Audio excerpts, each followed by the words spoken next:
નમસ્કાર દર્શક મિત્રો, હું છું પરમાર ઉમેશા. તમે જોઈ રહ્યા છો લોક સામના ન્યૂઝ. તો જોઈએ આજના સમાચાર સાબરકાંઠાથી અમારા રિપોર્ટર જીતેન્દ્ર સોલંકી સાથે.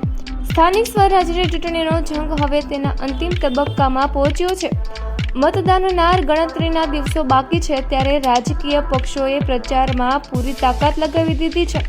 આજે મુખ્યમંત્રી ભૂપેન્દ્ર પટેલ સાબરકાંઠાની મુલાકાત લીધી. મુખ્યમંત્રીએ હિંમતનગર નગરપાલિકાના વોર્ડ નંબર 1ના પ્રચાર કાર્યાલયનું વિધિવત ઉદ્ઘાટન કરીને પ્રચારના શ્રી ગણેશ કર્યા હતા. કાર્યાલયના ઉદ્ઘાટન બાદ મુખ્યમંત્રી સીધા જ સ્વામિનારાયણ મંદિર પહોંચ્યા હતા. અહીં તેમણે સંગઠનના ટોચના નેતાઓ સાથે મહત્વની બેઠક યોજી હતી. મુખ્યમંત્રીએ હિંમતનગરના સહકારી જીન ખાતે વિશાળ જનસભાને સંબોધન કર્યું હતું.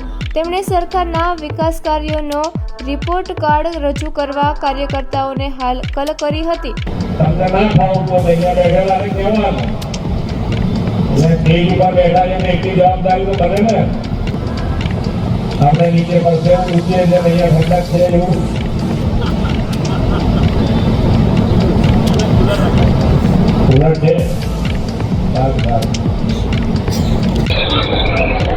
ગુજરાતમાં તમામ નગરપાલિકાઓ, જિલ્લા પંચાયતો અને તાલુકા પંચાયતની સ્થાનિક સ્વરાજ્યની ચૂંટણી આવી રહી છે અને ચૂંટણીના ભાગરૂપે પ્રચાર કરવા માટે ગુજરાતના લોકલાડીલા મુખ્યમંત્રી આ સાબરકાંઠાની ધરતી ઉપર ચૂંટણીના બ્યુગલ વાગ્યા છે ત્યારે ભારતીય જનતા પાર્ટીનો પ્રચાર કરવા માટે સાબરકાંઠાના હિંમતનગર મુકામે પધાર્યા છે.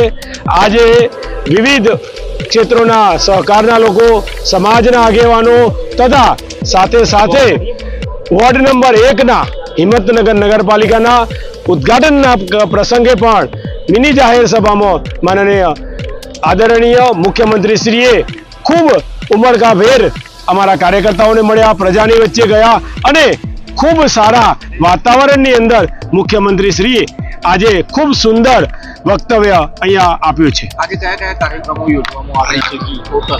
આજે મુખ્યમંત્રીશ્રીના પ્રાસંગિક ઉદ્બોધન સાથે હિંમતનગરની નગરપાલિકાના વોર્ડ નંબર 1ના ઉદ્ઘાટનમાં ચૂંટણી કાર્યાલયના તથા એ જ રીતે સાબરકાંઠાના વિવિધ એપીએમસીઓ, દિવેલા સંઘ, સહકારી સંઘોના મુખ્ય ચેરમેન અને વાઇસ ચેરમેન, એમડી સાથે આ જિલ્લાની સ્થિતિ અને આ ખેડૂતોની સ્થિતિ કેવી છે એ વિષયને જાણવા માટે સમાજના તથા આગેવાનો, રાજકીય આગેવાનો પણ ભારતીય જનતા પાર્ટીના લોકો સાથે માનનીય મુખ્યમંત્રીશ્રીએ 1 to 1 ડિસ્કસ કર્યું અને આ ચૂંટણી કેવી રીતે જીતાય એ માનનીય મુખ્યમંત્રીશ્રીએ બધાની વચ્ચે વાત મૂકી હતી.